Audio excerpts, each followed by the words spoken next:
Welcome back to the channel. I'm Traben, and in today's video, we'll be looking at everything I read for the month of September. Alright,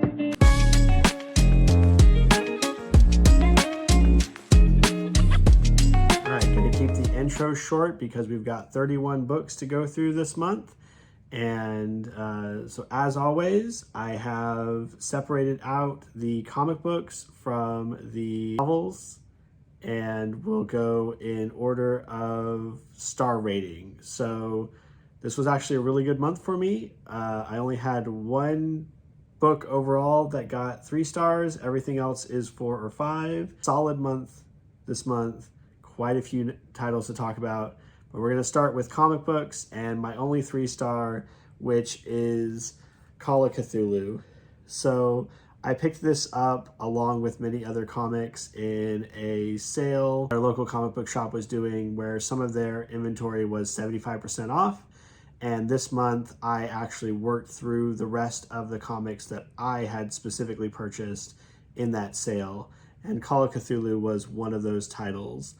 Now, the story here is fine. It's cute. It's Cthulhu mythos mixed with like a superhero, maybe like Constantine-esque or Doctor Strange-esque kind of hero trying to fight against end of the world, the coming of Cthulhu. The things that are kind of holding this comic back are, number one, it's the only title. It's the only comic that exists for Calla Cthulu, even though it's clearly meant to continue on from here. So I don't think it was resonating with the audience at the time. And then just some of the way that the panels were drawn or the way that action was set up, it's not particularly dense with story. And especially when you're talking about Cthulhu mythos and Cthulhu lore, I think that is something that needs to be present. There were a lot of rather either confusing or convenient friends to enemies type things, plots that don't really go anywhere.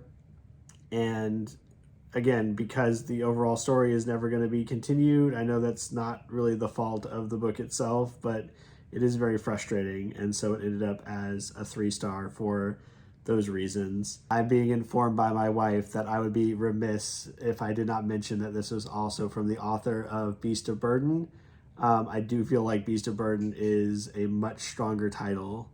I've not read all of that book, but just in general, I think if you're going for kind of a horror-themed book, you'd probably want to pick up Beast of Burden over Calla Cthulu.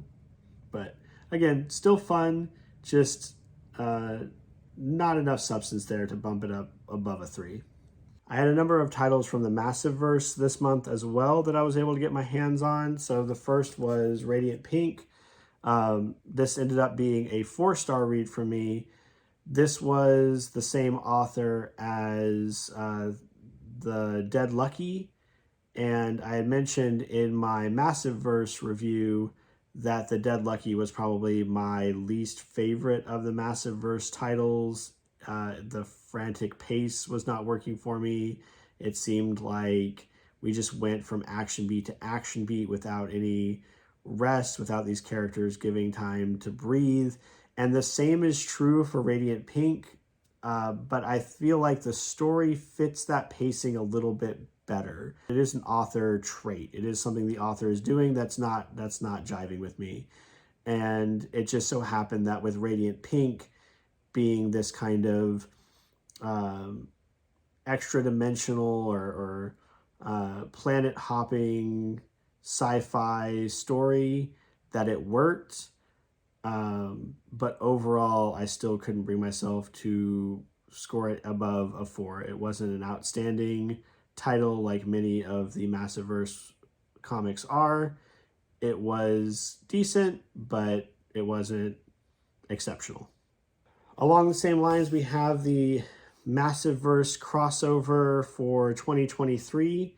Now, this one was kind of unfortunate timing on my part in that this is obviously meant to be read after reading Rogue Sun 2. And I mentioned in my Massiveverse discussion that the overall universe of Massiveverse is not in any way reliant on you having read certain titles. And for these crossovers, that does matter because it is picking up these characters at a certain point in their story. And so a little bit was lost for me on this. I was still able to follow it okay and kind of piece together a little bit of what was going on. The story has kind of a King Arthur mythos binding it together, and I thought that was an interesting choice, but not one that worked super well for me. And so overall, it ended up being 4 stars, not because of the confusion. Like, I recognized that I was reading it at the wrong time, but just because the story overall is something that seemed a little bit too familiar. I feel like the Massiveverse titles shine when they're trying to do something original, and I've seen several of these stories where magic imbued characters go back to King Arthur's court or go back into Arthurian legend, and it just seemed a little bit too familiar, too much of what I've seen before. And there was no giant spread of everybody transforming, which again, I love. So overall, I got a 4. Again, still solid, still loved it. It just wasn't an exceptional title. Salt Magic was another one of the titles I picked up with that 75% off sale.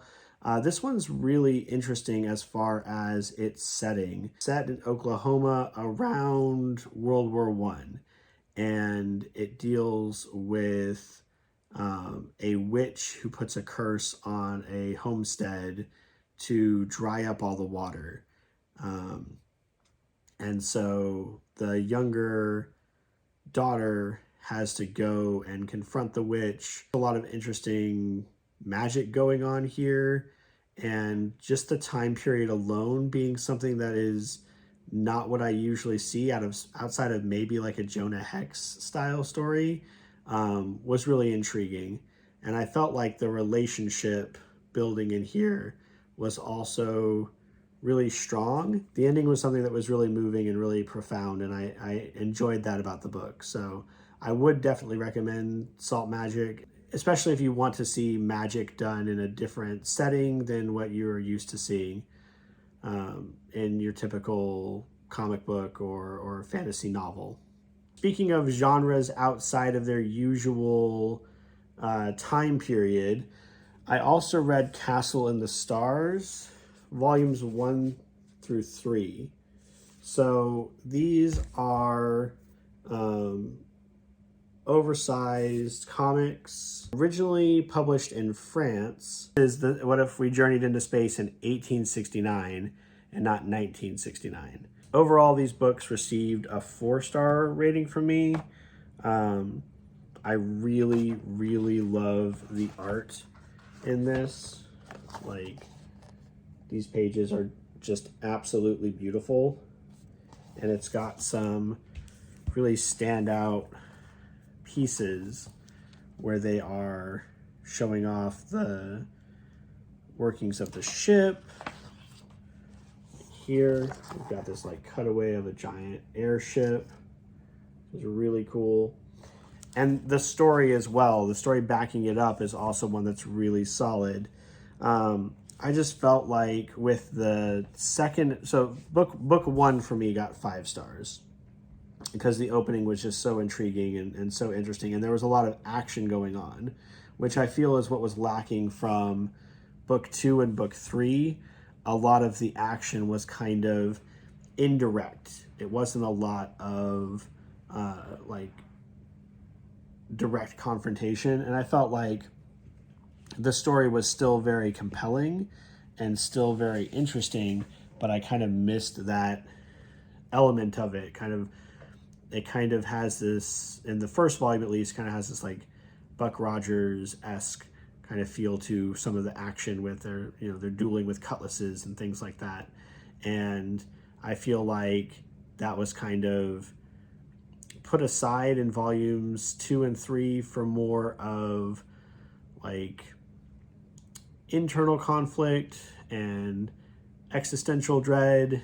And while it was very well done, I missed those action beats, because that's kind of what the first volume got me expecting, like anticipating and expecting and wanting from those second and third volumes. So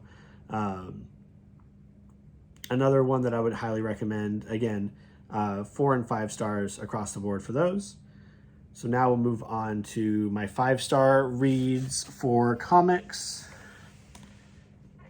All right, and we'll get the one that's every month out of the way, which is One Piece. So I read One Piece 82 into 92, so 10 volumes this month, and I plan on getting caught up to current with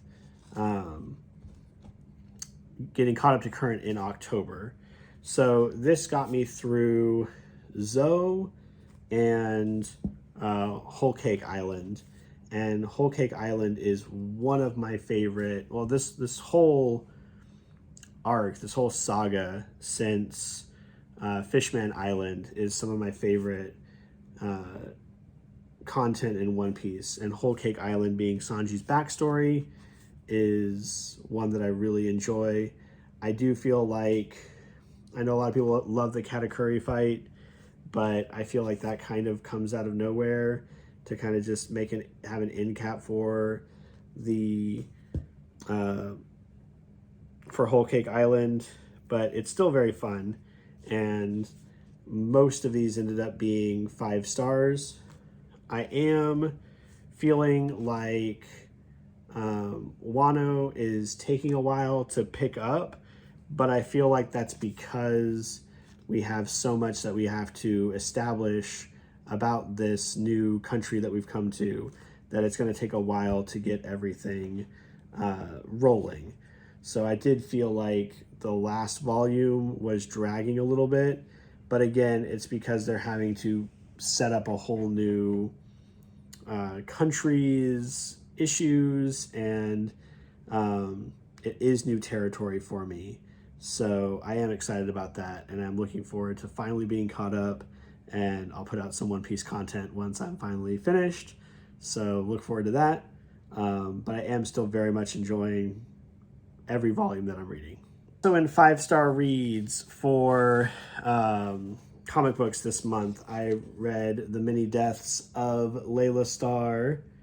This is an Eisner Award winner from last year, I believe, and it had been on my radar for a while. I think I've mentioned before how I want to do a video on all of these books that deal with deaths. So there's like the 7.5 Deaths of Evelyn Hardcastle and the death of Jane Lawrence, and this was another one that I wanted to pick up. Now, I did not read much about this comic before starting, and so I wasn't expecting it to take the turn that it did. I wasn't expecting it to deal with death as like a character in the story. And so generally what this is about is death has to go back to Earth as a human and live as a human during the time when the person who discovers immortality will find immortality, and her job will be irrelevant from that point. And it's a lot of death coming to realize the purpose of living, which I thought was a really interesting concept, and it was done in such a like a stylistically like captivating way that I really did enjoy this. Like, I really love this book. I would recommend it to pretty much anybody. So yeah, and then just, the art was very captivating, especially like some of the cover art that they have interspersed throughout here. But just, yeah, a really compelling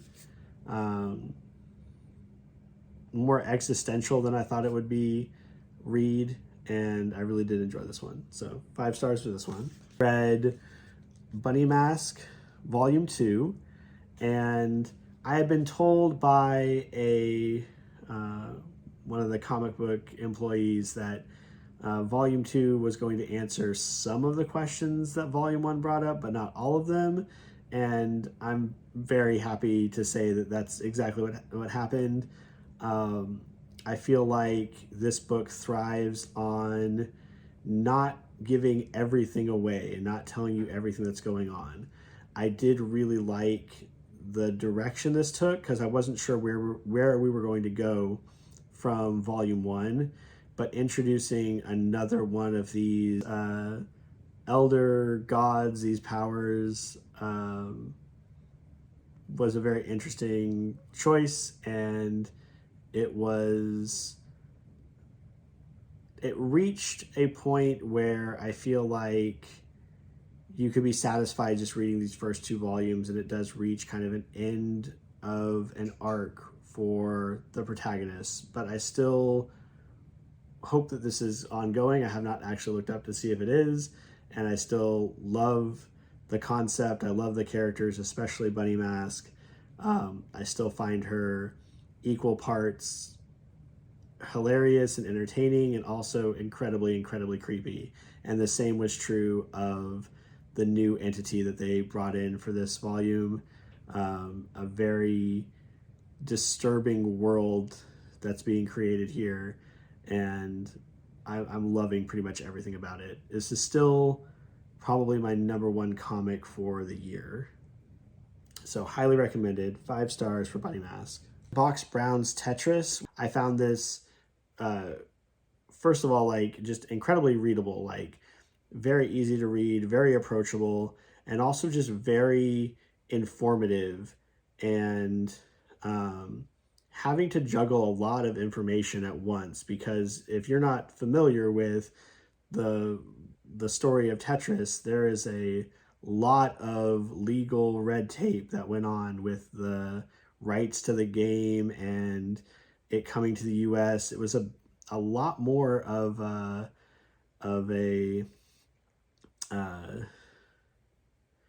international situation than I ever would have assumed it was. And especially when you bring in Russians or the Soviet Union at the time, and they're having everything be state run, and like the state owns your intellectual property.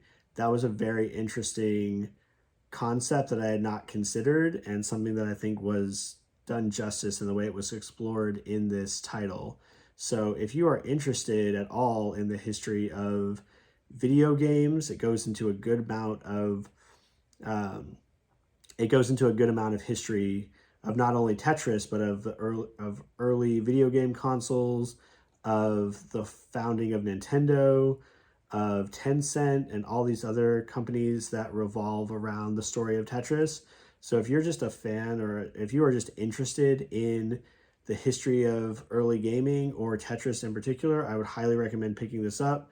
It was, again, very approachable, very informative, very fun to read through. And it does a good job of injecting, the drama you'd want in a story to the legal battles surrounding Tetris, and making it still interesting to read and fun to read. So highly recommend that one. Now we got the 5-star reads for the Massiveverse. So we have Radiant Black #4. As always, a solid title. I enjoy seeing how the story is progressing. So there is a very shocking event that happens very early on in Radiant Black that I did not see coming, and I don't think I've seen in any comic before, at least not done the way this was introduced. And in this comic, we are like dealing with the ramifications of the events from the first volume. And so I enjoy, especially with Radiant Black, how each volume has had kind of a focus conflict or a tension surrounding the character of Radiant Black, but also these other characters that are involved with him. It's always grounded in something with relationships or teamwork, team building. And so I really appreciate that it always has that human element, but that the story is evolving and the character is evolving as the story goes on.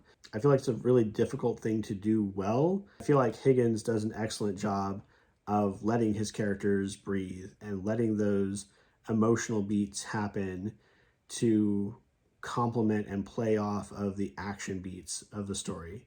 So another terrific installment for the Massiveverse. Along with that, we had Rogue Sun #2. So this one I feel like really surprised me with its format. So you start off with a story that is a choose your own adventure story in comic book form.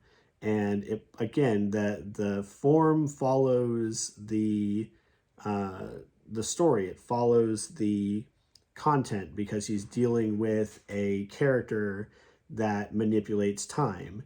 And so the choices you're making, you're seeing branching paths that the person he's facing off against is showing him.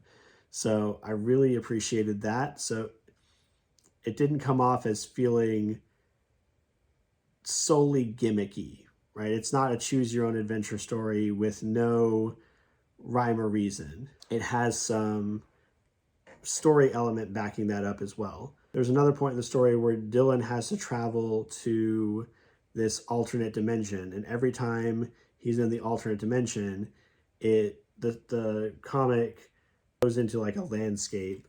Have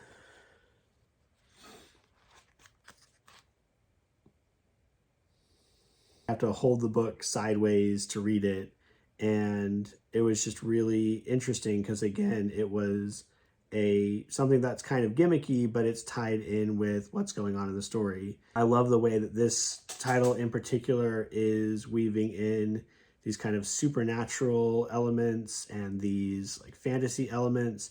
It really reminds me on some level of like Buffy or something like Charmed, where their powers are derived from a mystical source and the villains they're fighting are different, based on different fantasy creatures like werewolves or vampires or things like that. And so I like that it's bringing a different flavor to the Massiveverse stories, and I liked the presentation here was really something that stood out to me. So that was very cool. Okay, a completely different tone, a completely different feel that's still 5 stars was Batman Wayne Family Adventures. So this one is getting 5 stars just because it was massively entertaining. A book that revolves around the Bat family and the Bat family dynamics, and is not trying to be like grim and dark and serious, but is much more invested in the relationships and the family. And so it's neither like a Dark Knight type story, nor is it Batman the Brave and the Bold, which kind of went the other way, like completely silly and ridiculous. I feel like this hits a nice balance between having issues where there's some really heartfelt relationship things going on between the Bat family members, some really like good, like feel good family bonding moments, and then having, you know, a good amount of humor and laughs. And I also appreciated that even though I don't know all the characters that are in here at this point, maybe the last 5 or 10 years I've not been following Batman comics specifically, I could still get a sense of who these characters were and how they fit into this family and how they got along with the characters that I did already know, that I was already familiar with. And so it was just a lot of fun, and I really enjoyed it. it got 5 stars. The last comic that I read this month was Do a Powerbomb. This is another Eisner Award winner for this year.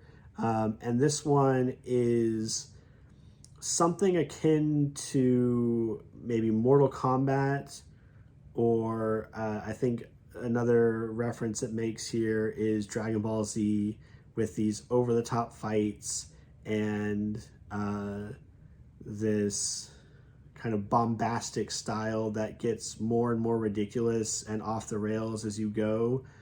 But at its core, it has a very heartwarming, heart-wrenching story of this girl who lost her mother because her mother was a wrestler and there was an accident in the ring. And as you go on, you learn more and more about that accident and the events surrounding it. And all the while, there are these, like, again, over-the-top fights that are happening. A while back, I mentioned with the comic book Scarlet Heart Monster Hunter that even the battle scenes, the fight scenes, seem to have no kinetic energy. Like, they just felt like still and stilted as you went on. But in this comic, like, everything feels kinetic. Everything feels like things are in motion. Punches are landing hard. Characters are getting roughed up really, really bad. And the fact that art, that grim art style and the kinetic energy of it is matched with this story that is at its core like a very emotionally driven one, was very cool. And again, it's probably going to rank among the best comics that I read this year. I'm having a very hard time thinking of something that stands out as strong as that one did. So it's a solid 5-star. I would recommend it to anyone, as long as you're willing to have that suspension of disbelief. If you can stand something like Mortal Kombat or Dragon Ball Z, or something with a bit of a over-the-top bent to it, I think you'll find enjoyment in that comic. So we'll kick off the novels by mentioning Lucha and the Night Forest, which I read as an audiobook this month. The strongest thing that Lucha and the Night Forest has going for it is completely unlike any of the YA novels that I've been reading recently. I really enjoy the subgenre of fantasy fiction that seems to be forests that are alive or are themselves haunted or cursed in some way. And I really liked that element of the story. I feel like it went in a direction I was not expecting. Like, I was confused early on because it seemed like someone who had been built up to be maybe our main antagonist, or the big thing that Lucha was going to have to overcome, was defeated like not even a third of the way into the book. And then from there, it becomes something else entirely, where we are in the realm of gods, and we are we see our character like struggling with the idea that she is a chosen one, perhaps that she is maybe attaining godlike powers, and what she is going to do with that. And it was something that was so different from these other YA books I've been reading that it really stood out to me. And so I liked its kind of darker feel. It was something really fun to read as I was taking a walk at night. It was really immersive in those moments. And so I had a lot of fun with that one. So 4 stars for Lucha and the Night Forest. 4 stars also for Stiff, Now, it's been a while since I've read a nonfiction book. I think the last one I read before this, other than Tetris, was maybe The Sixth Extinction, which was very early this year or possibly late last year. So it's been a good while since I've read a nonfiction text. I'm familiar with some of Mary Roach's other work. We have a few of her other titles. I think Packing for Mars and Gulp as well. And she seems to delight in picking something very obscure or not often talked about and then doing deep dives into them. In this case, Stiff is all about cadavers and the dead and the different things we do with dead bodies. Some of it was very interesting and intriguing and wild, and some was very uncomfortable. Not things I am prepared to talk to other people about. And but overall, it still read easily. It still read quickly. I feel like it was very approachable, and this is one that I think I ended up. Did I listen to this one on audiobook? I think I might have gotten the audiobook partway through, but I can't recall if I was listening to the audiobook or if I read this one through. Still would highly recommend if this is something you would be, if the subject matter is something you would be interested in, I would definitely recommend Stiff or any of Mary Roach's work, because again, that she does have this approachable style to her writing that I think is really important when you're talking about a nonfiction text. I think readability and just the ability to keep the subject matter interesting is important in those types of books. Horrorstor also got a 4-star from me. It was my first Grady Hendrix book. I feel like this one benefits from being very to the point and very snappy. It's only about 200 pages, maybe a little bit longer. I had read a lot of books earlier this year where there was a supernatural element introduced, and then we kind of like take that back. We kind of pull back from that and give an explanation as to what the real deal was. And I appreciate that fairly quickly it becomes obvious that that is not what is going on here, and that is not how this story is going to resolve.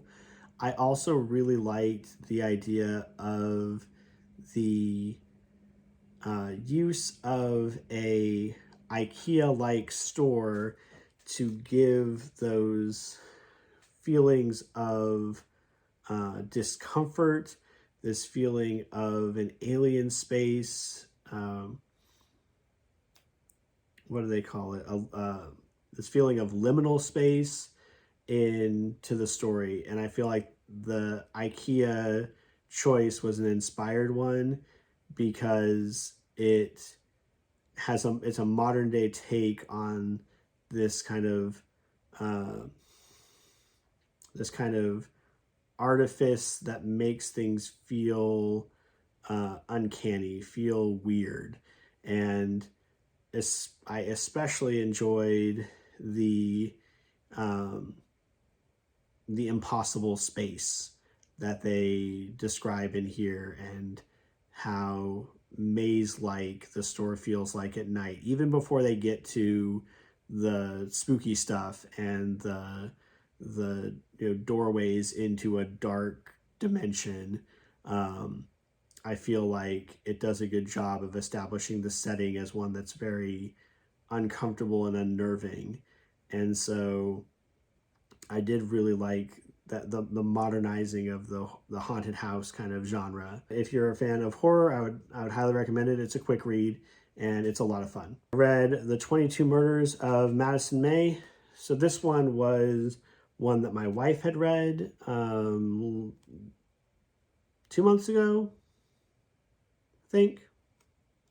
And I was reading Dark Matter at the time, and so we were kind of going back and forth talking about alternate dimension stories, and like how does yours deal with alternate dimensions, and what's your story about, and not trying to spoil each other on it, but it sounded very intriguing from her descriptions, and so I picked it up this month.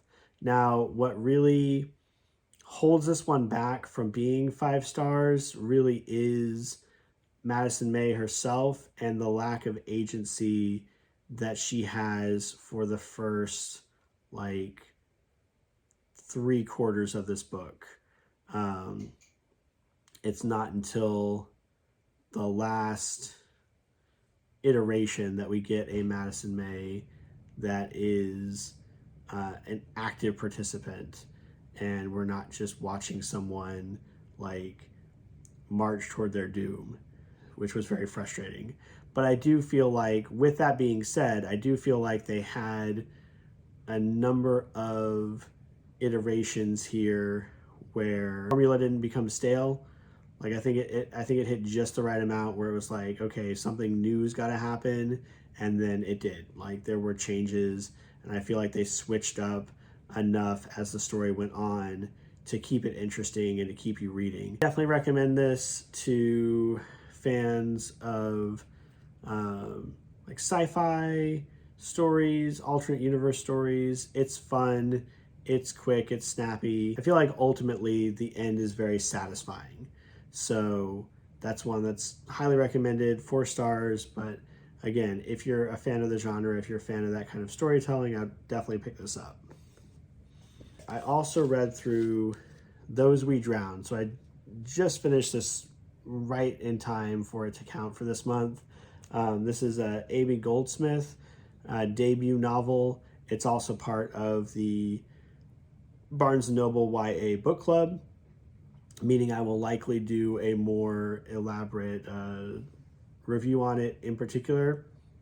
What I will say here is it's another one of these YA titles that's standing out by being something completely different from your typical fantasy, Child of Destiny type story where the protagonist has to come into their power and overcome the evil and defeat the big bad. This is a horror story, and it's one that is rather compelling. The only downside to it for me is, one, I did not find the protagonist likable for a good bit of this book. I would argue possibly not at any point in this book did I find the protagonist likable. I was on her side by the end of the story, but I just overall did not care for her. And the other thing was the fixation on relationships was still very strong in this story, and not interesting, and not something I wanted to read in the middle of this horror story about people disappearing at sea and possibly being thrown overboard, and lots of other gross things going on, and then we have to hear about the protagonist and how hot she thinks her friend on this cruise is. It didn't work. That part did not work for me at all. And so for those two reasons, it's not a 5 star. But for creativity, for being something different than a lot of the other crowded, I feel like the YA genre is a very crowded genre, and one that is a lot of YA titles kind of fall into a similar plot progression and storyline, and I feel like this is definitely set apart from those. It's just, it has those elements that I don't care for, that held it back a little bit from being that 5 star read. 2 books for 5 stars this month, and the first is going to be Brandon Sanderson's Yumi and the Nightmare Painter. Now, I know there are some readers out there who feel like these books feel incomplete, a little bit too personal. He wrote these for his wife, and a lot of people feel like it really shows in the way that the characters are progressing or the way the story is being told. But I loved pretty much everything about this book. I do feel like it maybe drags a little bit in the middle, but to balance having two characters that get to be the fish out of water type character within their respective worlds, because these two characters are like switching bodies, they're switching perspectives as the story goes on, was something really interesting to see. I loved the nods to some of the other Cosmere books. It was really fun to pick up on some of the other elements that were going on. And I loved seeing the differences between the two characters' worlds. I liked the idea of stone stacking or rock stacking as a kind of magic. I thought that was really interesting and unique and something I hadn't heard of before. I mean, I've heard of rock stacking, but the way that it's written and the way that it's described reminds me of the first King Killer Chronicles book, having an entire chapter dedicated to the main character playing a lute, and for an entire chapter, and it's still being compelling fiction. So I thought that was very interesting. The only thing I will say that's a strike against it is the ending, and in an effort to not be spoilery on this overview video, I'll just say that it purports to be one thing. It really makes you think like it's going to have a certain type of ending, and then it goes back on that, and I feel like it's kind of cheap when stories do that. I also feel like the perspective for this story takes a little bit of getting used to, and again, this I don't feel is a spoiler because it's something that's brought up fairly early on, but having your narrator be neither of the two characters, but being a character that's connected to the story, is an odd choice, and I feel like their particular voice kind of overshadows and muddles some of the scenes at times, because they make comments about what's going on and they talk about it in a way that sometimes comes off as very flippant or comes off as like info dumping when I don't really need it. So like those few elements are there. It's not a perfect book, but man, I loved so much about this. It really captivated me the whole way through. And again, the art on these books is just absolutely stunning and beautiful. And I feel like this book is probably the most beautiful in this line of already gorgeous books. So a very strong contender for one of my favorite books for this year. Also at 5-star reads is At Home with the Horrors by Sammy Scott.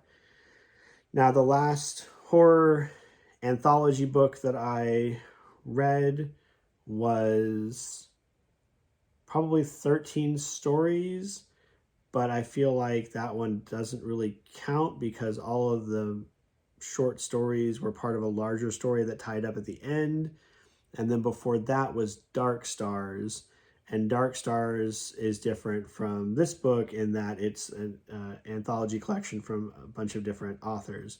This is a short story collection by one author, and I do feel like as long as I can find an author that is a strong writer, that's probably the way that I should go, because there is something nice about having a short story collection that feels cohesive.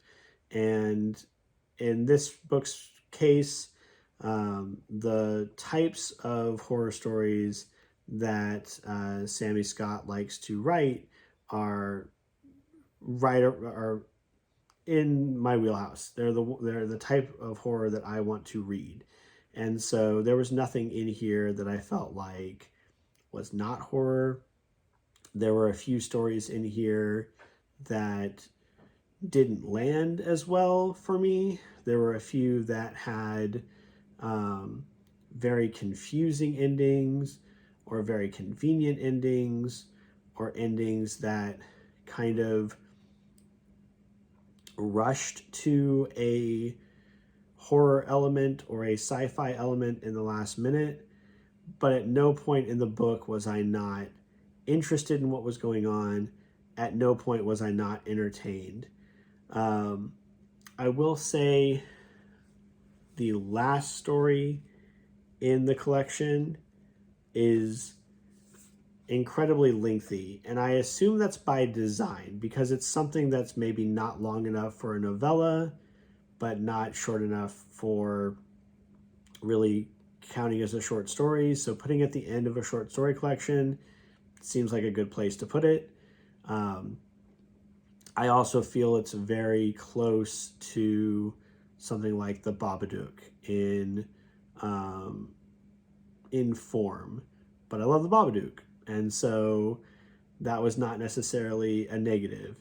Again, there were things that there were stories in here where the conclusion kind of fell flat, or an element didn't work for me, but throughout the story, throughout the reading, I was entertained, and I was always looking forward to the next story. And there were some in here that were particularly good and that I enjoyed a lot. So At Home with the Horrors is highly recommended by me. 5 stars for that as well. That concludes my reads for this month. I hope you enjoyed taking a look at all the titles that I read. And as always, I hope your reading journey is going well. Please like, subscribe, and leave a comment below to help us grow this corner of the BookTube community.